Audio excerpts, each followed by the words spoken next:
destruction, rain, fire falling from the sky, from crucifixion, from salvation, from miracles. There's a ton of stuff that none of the movies have come up with that it has in there. Very awesome. Very awesome. When I went to college, one of my professors, he has photographic memory, and it was pretty amazing. He'd ask the whole class to stand up like you guys are, and he would stand up, and he would point to each person. That person would take a step forward. They would say their first name, last name, and they would step back. For the rest of the year, he knew exactly who I was by name, and he never wrote it down, and he always knew it up here.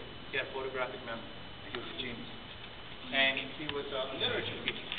And one of the things he said that I never forgot was, you know, in literature you read about all kinds of authors and writers and stuff like that. And he would say that the most perfect book that he ever read without literature fault or anything like that, never contradicted himself, was the Holy Bible. All the books, all the authors that are out there. And that's coming from a genius in that field. So just looking at it that point of view was pretty amazing. But I don't need his point to just express how awesome it is, because it's beyond that. How many of you guys believe in miracles? How many of you guys never heard of a miracle before? Never heard of a miracle before? Oh. All right. I'm gonna give you an example of one testimony of a miracle. There was a girl that went to a particular college, and in that college there was a rapist at large in the property. Sorry? Somebody not get that? I said there was a rapist that was in that campus at the college, and he had already a few victims. Okay? And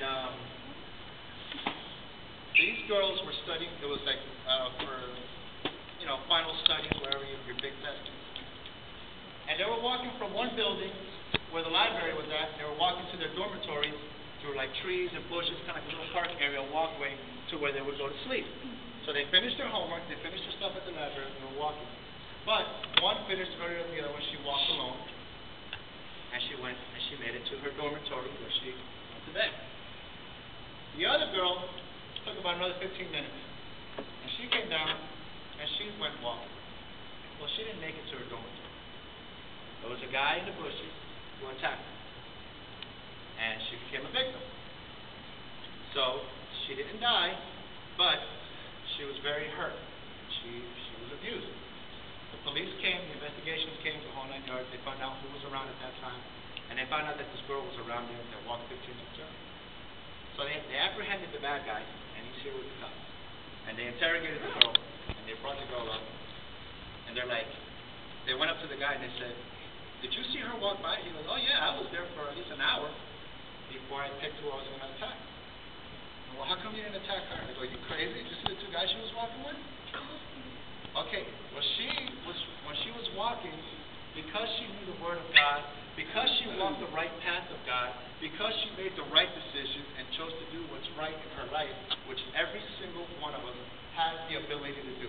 It's nothing out of this world. You can do it. It's what's in your heart and if you decide to make it.